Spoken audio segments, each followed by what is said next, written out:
Et pour en parler plus en détail, nous avons Monsieur Jalal Harshawi en direct avec nous, chercheur spécialiste de la Libye. Il est donc en direct avec nous depuis Paris. Alors, Monsieur Jalal Harshawi, selon vous, quelle lecture peut-on faire de ce report ?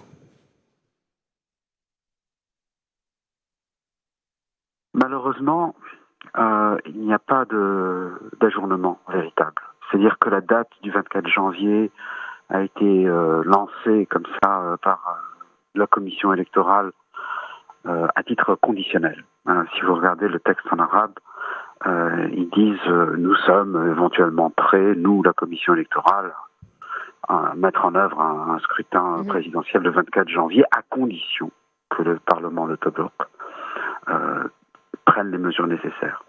Et cette phrase est très importante, c'est-à-dire que c'est un rappel qui a été émis par la commission électorale dirigée par Ahmed Saïh, et qui rappelle que vraiment c'est le Parlement, le Tobruk, et plus précisément le leadership, c'est-à-dire Aguila Salah, qui ne va pas prendre les mesures nécessaires. Savent les gens de Tripoli, les gens de la commission électorale, savent pertinemment que le blocage principal, il y a d'autres blocages, mais le blocage principal, il est de nature politique, et c'est au niveau de Aguila Salah, qui est soutenu par l'Égypte, qui est soutenu par la France, tout à fait toléré par les États-Unis. Les États-Unis, c'est étrange de leur part, parce que c'est quand même eux qui ont beaucoup tenu à cette idée d'élection, et pourtant continuent d'être très indulgents par rapport aux premiers obstructeurs d'un bon cadre légal. Monsieur Jalal Harshawi, est-ce que ce report va réellement régler la question de la difficulté à tenir ces élections ? Pour l'instant, ce qu'on voit, c'est un échec, mais il n'y a pas d'ajournement, c'est-à-dire qu'on ne sait pas la date. On ne sait pas si c'est janvier, on ne sait pas si c'est le mois de juin, on ne sait pas si c'est quelque part en 2022, on ne le sait pas. Et l'ONU doit prendre beaucoup de décisions, prendre une orientation. Par exemple, que faire par rapport au gouvernement des affaires courantes dirigé par Abdelhamid Dbeibah ? Est-ce qu'il faut se précipiter pour l'enlever du pouvoir et mettre un autre Premier ministre désigné ? Est-ce que c'est le choix qui va être fait par l'ONU et plus précisément par les États-Unis ?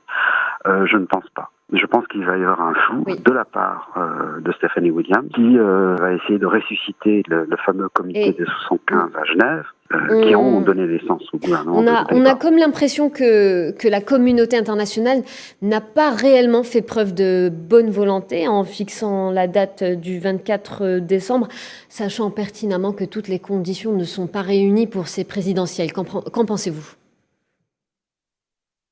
Donc il y a une ambiguïté malheureusement qui est très probable selon moi de la part de la communauté internationale qui va faire qu'on va avoir droit à plusieurs mois d'incertitude totale et en sachant que la situation sur le terrain à Tripoli est très tendue, mais il faut vraiment être conscient qu'il y a une dichotomie et une fragmentation de l'ensemble de la Tripolitaine et il ne faut pas oublier que les Turcs sont militairement présents et ils sont complètement du côté du Premier ministre de Dbeibah. Vous voyez, la situation est extrêmement incertaine, très incertaine, avec un retour vers des choses très dangereuses comme la polarisation, la fragmentation et peut-être un retour. Merci Monsieur Jalal Harshawi. Je le rappelle, vous êtes spécialiste de la Libye et vous étiez en direct avec nous depuis Paris.